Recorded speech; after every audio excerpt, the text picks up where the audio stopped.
Hi viewers, welcome to our channel. ఏపీలో పొత్తులపైన అమిత్ షా గారు కొన్ని కీలక వ్యాఖ్యలు అయితే చేయడం చూస్తున్నాం. మరికొన్ని రోజుల్లో ఒక స్పష్టత అయితే వస్తుంది అని అంటున్నారు. అలాగే ఎన్డీఏ కూటమిలోకి కొన్ని కొత్త పార్టీలు కూడా రాబోతున్నాయని చెప్తున్నారు. మరి ఎన్డీఏ కూటమిలో చేరబోయే కొత్త పార్టీ ఏది? అటు వైసీపీనా, మరి టీడీపీనా, ఇంకే పార్టీలన్నా చేరబోతున్నాయా? సో ఈ అంశం మీద డిస్కస్ చేయడానికి ప్రజెంట్ మనతో పాటు సీనియర్ జర్నలిస్ట్ జయదేవ్ గారు ఉన్నారు. వారితో ఒకసారి డిస్కస్ చేద్దాం. సార్ నమస్కారం. సార్ నమస్తే.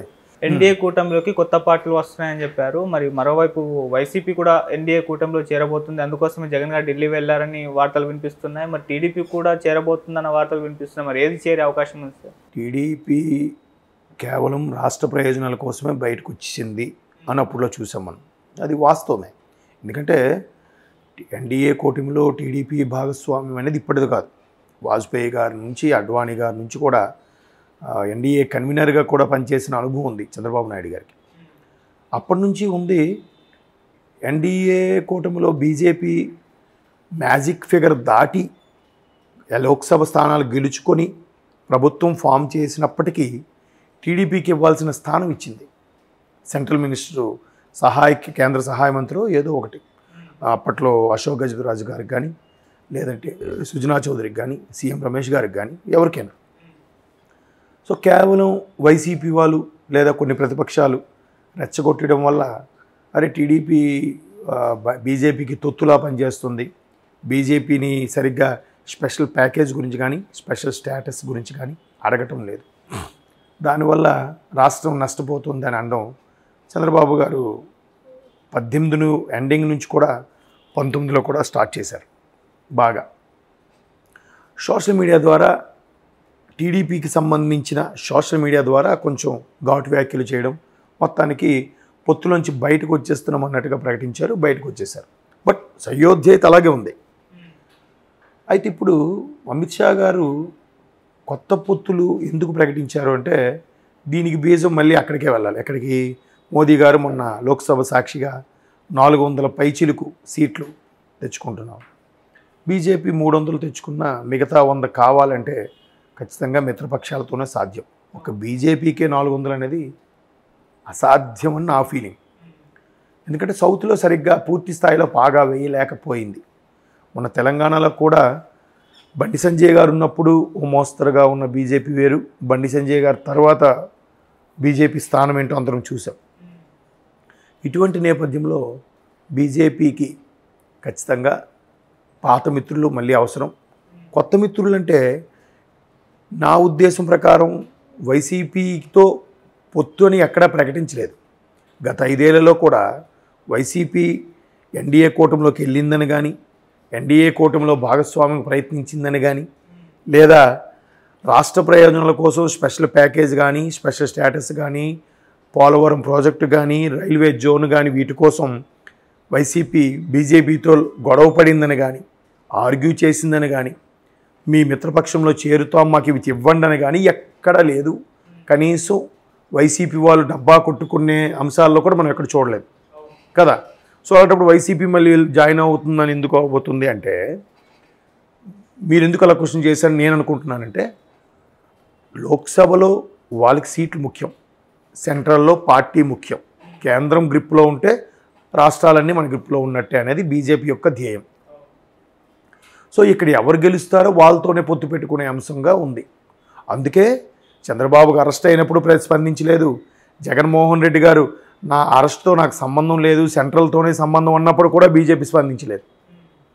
మీరు గమనించారా? చంద్రబాబు అరెస్ట్ అప్పుడు స్పందించలేదు.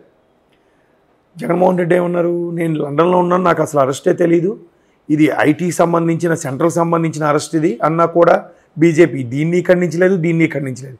అంటే అర్థం ఏంటి? వాళ్ళంత అమాయకులా, తెలివి తక్కువ వల్ల కాదుగా. కేవలం ఇక్కడ ఎవరు మద్దతు ఉంది, ఎవరు గెలుస్తారు, వాళ్ళు మాకు మద్దతు ఇస్తే చాలు, మేము సేఫ్ జోనా కాదా అనే ఆలోచిస్తుంది బీజేపీ. అయితే ఆల్రెడీ బీజేపీ వాళ్ళు కూడా సెంట్రల్ ఇంటెలిజెన్స్ ద్వారా కొంత సర్వే చేయించుకున్నారు. ఆ సర్వేలో టీడీపీకి బ్యాండ్ బాజాలాగా బాగా మంచి ఫ్లో ఉందని కూడా అర్థమైంది. కాబట్టి మరలా చంద్రబాబు గారిని పిలిచారని నా అభిప్రాయం. వార్తల్లో కూడా మనం చూస్తే చంద్రబాబు గారిని అమిత్ షా కలవమన్నారని వెళ్ళారనే వార్తలు చూసాం. కానీ చంద్రబాబు గారు వెళ్ళారన్నట్టు మనం ఎక్కడ చూడలేదు. అర్థమవుతుందా? కాబట్టి చంద్రబాబు గారు వెళ్ళారు. చంద్రబాబు గారు ఉన్నప్పుడే పవన్ కళ్యాణ్ గారు కూడా వెళ్ళారు. అంటే అర్థం ఏంటి? పొత్తుల విషయంలో ఆల్రెడీ చంద్రబాబు గారికి ప్రస్తావించి ఉంటే ఆయన చెప్పే ఉంటారు, ఆల్రెడీ మేము జనసేనతో కలిసి వెళ్తున్నాం, జనసేనకి ఇవ్వాల్సిన సీట్లు కొన్ని కేటాయించాలి, ఇవ్వాలి, మళ్ళీ మీకు ఇవ్వాల్సి వస్తే మాకు మళ్ళీ పొత్తుల్లో ఇబ్బందులు కలుగుతాయి, ఆల్రెడీ పార్టీల్లో రెబల్స్ ఎక్కువ అవుతారు అని బహుశా మా ఐడి గారు చెప్పుంటారు. అందుకు పవన్ కళ్యాణ్ గారిని కూడా పిలిచి ఆయన సమక్షంలో ఇద్దరికి క్లారిటీ ఇచ్చి ఉంటారు. అది మంచిదే కదా, ముసుగులో గుద్దులాడేందుకు.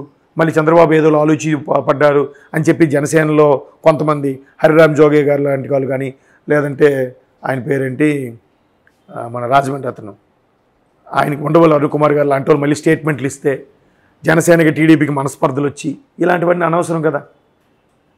అందుకు చంద్రబాబు గారు పవన్ కళ్యాణ్ సమక్షంలోనే అమిత్ షా గారితో క్లారిటీ అంటే నేను అనుకుంటున్నాను. మరోవైపు జగన్మోహన్ రెడ్డి గారు కూడా ఢిల్లీ వెళ్ళారు కానీ అక్కడ పొత్తుల విషయం గురించి వెళ్ళారా, రాష్ట్ర ప్రయోజనాల గురించి వెళ్ళారా విషయం పక్కన పెడితే, బయటకు వచ్చాక మీడియా మిత్రులు అడిగిన ప్రశ్నకి ఎందుకో మొహం చాటేశారు. అంటే స్పందించడానికి ఇష్టపడలే.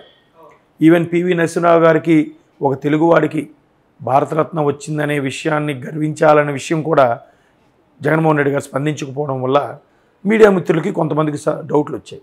మేబీ ఈయన అడిగిన దానికి వాళ్ళు ఒప్పుకోలేదా, లేదా వాళ్ళు ఈయనకి చెక్ పెట్టడానికి ప్రయత్నించారా, లేదా పొత్తుల అంశంలో క్లారిటీ రాలేదా, పొత్తుల్లో భాగంగా ఎక్కువ సీట్లు అడిగారా, రకరకాలు. మొత్తానికి జగన్మోహన్ రెడ్డి గారు ఎందుకో సరిగ్గా స్పందించకపోవడం రకరకాల అనుమానాలకు తావిస్తుంది. అసలు ఏం జరిగిందనేది జగన్మోహన్ రెడ్డి గారికి మోడీ గారికి తెలియాలి, అంతే కదా. బట్ కొత్త మిత్రులంటే నా ఉద్దేశం టీడీపీ కూటమితో జనసేన ఉండబట్టి, జనసేన కూడా కొత్త మిత్రుడే కదా, బీజేపీతో సయోధ్యగా ఉంది కానీ తెలంగాణలో కలిసి పోటీ చేసిందే కానీ ఎన్డీఏ కూటమిలోకి వెళ్ళలేదు. అంటే నా అభిప్రాయం, ఎందుకు వెళ్ళలేదు అని అంటున్నానంటే అట్లీస్ట్ ఒక లోక్సభ సీట్ అయినా తెచ్చుకొని ఎన్డీఏ కూటమిలో ఉంది అని చెప్పుకోవడానికి బాగుంటుంది. ఒక సీట్ కూడా లేకుండా ఎన్డీఏ కూటమిలో ఉందని ఎలా చెప్పుకోవాలి?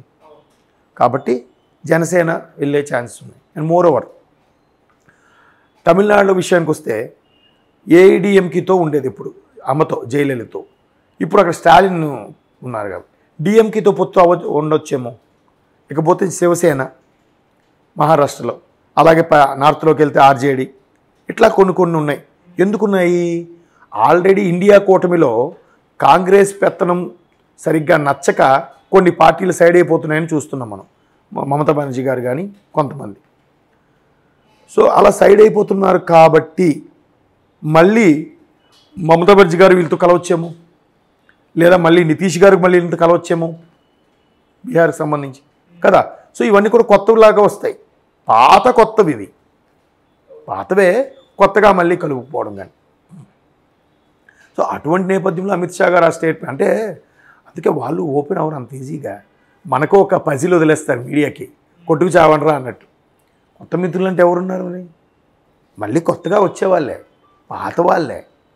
ఆల్రెడీ వాళ్ళకి కూడా ఇంటెలిజెన్స్ సర్వేలో ఎవరెవరు ఏ రాష్ట్రంలో ఏ పార్టీకి మంచి ఫ్లో ఉంది, ఎవరు గెలవబోతున్నారు వాళ్ళతో కూడా కలుపుపోతారు. పనికొచ్చేదే కదా ఆయుధం. తెగని కత్తితో ఏం చేసుకుంటారు, అంతే కదా. అందుకు చాలా చాకచక్యంగా ఆచితూచి మాట్లాడతారు. బీజేపీ ఆ సమాఖ్య ఏదైతే ఉందో పార్టీ కోసం పనిచేసే తత్వం అద్భుతం. అసలు ఎక్కడ ఓపెన్ అవ్వరు. ఇప్పుడు కూడా చూడండి, ఎలక్షన్స్ 2 నెలలు అయినా కూడా ప్రధాన అభ్యర్థి ఎవరు అన్న కూడా ఏం చెప్పట్లేదు కదా. వాళ్ళు ఎక్కడ ఎలా ప్రవర్తించాలి, ఎలా అయితే మనకి కేంద్రంలో ప్రభుత్వం వస్తుంది, మరలా మనం అనుకున్నవి ఏవైతే అవి సాధించగలుగుకుంటామా లేదా అనేదే వాళ్ళ దృష్టి. ఆ ఆర్ఎస్ఎస్ భావజాలం ఉంటుంది చూసావా, చాలా పటిష్టంగా ఉంటుంది, చాలా అద్భుతంగా కూడా ఉంటుంది. వాళ్ళు ఇప్పుడు చిన్న ఎగ్జాంపుల్ చెప్తాను. రామ్నాథ్ కోవింద్ గారు, మాజీ రాష్ట్రపతి గారు, ఆయన పేరు అంతవరకు ఎవరికి తెలియదు. కానీ మొదటి నుంచి కూడా పార్టీ కోసం కానీ ఆర్ఎస్ఎస్ కోసం కానీ దేశం కోసం పనిచేసే వాళ్ళని అలా చూజ్ చేసి పెట్టుకుంటారు. సడన్గా సందర్భం వచ్చినప్పుడు పైకి తీసుకొచ్చి వాళ్ళని పెడతారు. అంటే అంత ఇదిగా ఉంటుంది బీజేపీ వ్యూహాలు కానీ, ఆ కలుపుకుపోయే కానీ, ఎంత ఆర్గ్యూ చేసినా ఎక్కడ బయటపడరు. చంద్రబాబు నాయుడు గారు రాష్ట్రం కోసం ఎంత చేసే బ్యాడ్ అయిపోయారు కూడా. కానీ ఏమీ చేయలేదు. ఇప్పుడు మొన్న తర్వాత 5 ఏళ్ళను వైసీపీ వాళ్ళతో ఏమైనా చేశారా? ఎందుకు? వాళ్ళకి పార్టీ ప్రయోజనం కావాలి, వీళ్ళకి రాష్ట్ర ప్రయోజనాలు అక్కర్లేదు. గట్టిగా అడగొచ్చు కదా. అడిగితే వీళ్ళు భయం, వీళ్ళ కేసులు ఎక్కడ బయటకు వస్తాయని వీళ్ళు భయం.